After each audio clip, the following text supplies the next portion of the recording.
মুসলমানদের পুরুষদের ঘরে থাকা তো জায়েজ নেই, তাকে অবশ্যই ঘর থেকে বের হতে হবে। আপনি কোরআনের দিকে তাকান তো, কোরআন ও আয়াতগুলো দেখেন আপনি, যেখানে আল্লাহ তাআলা বলেছেন ফাইদা কুদিয়াতিস সালাতু ফান্তাশিরু ফিল আরদি ওয়াবতাগু মিন ফাদলিল্লাহ ওয়াজকুরুল্লাহ কাসীরান লাআল্লাকুম তুফলিহুন। গোটা পৃথিবীতে ছড়িয়ে পড়তে হবে মুসলমানদেরকে সম্পদ ইনকাম উপার্জন করার জন্য, যেন এই পৃথিবীর প্রায় অধিকাংশ সম্পদের মালিক হয় মুসলমানরা, এবং যারা বেশি আল্লাহওয়ালা তারা যেন সম্পদের মালিক হয় সুলাইমান আলাইহিস সালাম অথবা যুলকারনাইনের মতো, এবং এর মাধ্যমে গোটা পৃথিবীকে তারা আল্লাহ সুবহানাহু ওয়া তাআলার আলো দিয়ে ভর্তি করে দেবে। আপনি সম্পদের মালিক নইলে আরেকজনের কাছে হাত পাতবেন, এরপরে দাওয়াতি কাজ করবেন, এটা কোনোদিন হয় না, এটা কোনোদিন হয় না।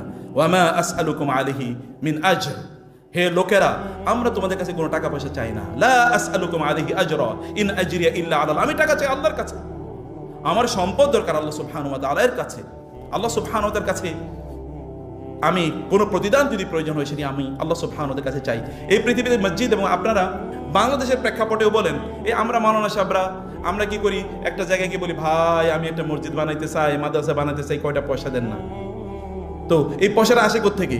কোনোদিন চাকরিজীবীরা কোনোদিন তাদের পয়সা দিয়ে এরকম মাদ্রাসা মসজিদ বানাবে? ইট ইজ অ্যাবসলিউটলি ইম্পসিবল, অথবা in most of the case it is rare. তাহলে সম্পদ আসে কোত্থেকে? ব্যবসায়ীদের কাছ থেকে। তাহলে আপনাদেরকে যা করতে হবে, এখন আমি সেই কথাই আপনাদেরকে বলতে চাই, প্রিয় ভাইরা বোনরা, আপনারা যারা আছেন, আপনাদের মাথায় কে যেন একটা ঢুকিয়ে দিয়েছে যে আপনাদেরকে একটা চাকরি করা লাগবে, এবং চাকরির পেছনে ঘুরতে ঘুরতে ঘুরতে ঘুরতে আপনাদের মাথার চুল উঠে গেছে আর পায়ের জুতা ক্ষয় হয়ে গেছে। এখন আপনারা আন্দোলন করতেছেন 35 বছর পর্যন্ত কি আপনাদেরকে চাকরিতে ঢোকার জন্য অনুমতি বা আপনাদেরকে সুযোগ দেওয়া হোক। আমি যেই দিন থেকে এই কথা শুনতেছি ওই দিন থেকে আমার মাথাটা কেবল নিচের দিকে যায়, সর্বনাশ বলে কি এরা। এদের বলা দরকার ছিল 20 বছরের পরে আমরা চাকরিতে ঢুকতে চাই না, 20 বছর আগে আমাদের জন্য চাকরির ব্যবস্থা করে দাও, এরা বলা কথা ছিল এটা। এখন 35 বছরে চাকরি করবেন, 37 বছরে বিয়ে করবেন, এরপরে বউ চিন্তা করে আমি একটা বুড়ারে বিয়ে করছি। আপনি বিয়ে করবেন 22 বছর বয়সে, 25 বছর বয়সে, রাসূল 25 বছর বয়সে বিয়ে করছেন, আপনি এরপরে বিয়ে করেন কেমনে? তার আগে বিয়ে করবেন, তার আগে বিয়ে করেছেন আইন কামের ব্যবস্থা করেন, এটা করেন আপনি। এটা করার জন্য আপনাকে নিশ্চয়ই উপার্জন করতে হবে, উপার্জনক্ষম হতে হবে। শুধু চাকরির পেছনে ঘুরবেন না। আল্লাহ তাআলা আপনাকে এমন মেধা দিয়েছেন, আল্লাহ সুবহানাহু ওয়া তাআলা বলেছেন আস-সাবিকুন উলাইকাল মুকাররাবুন।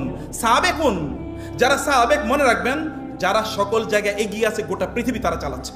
এই যে কে যেন বলছিলেন যে ইহুদিরা গোটা পৃথিবী, আমাদের বলুন তো কয়টা প্যাটেন্ট আছে বলেন তো, আমাদের কয়টা প্যাটেন্ট তো আপনি বুঝেন, কয়টা কপির ইন্টারন্যাশনাল প্রোডাক্ট আমাদের কয়টা আছে, আর ইহুদিদের কয়টা প্রোডাক্ট আছে।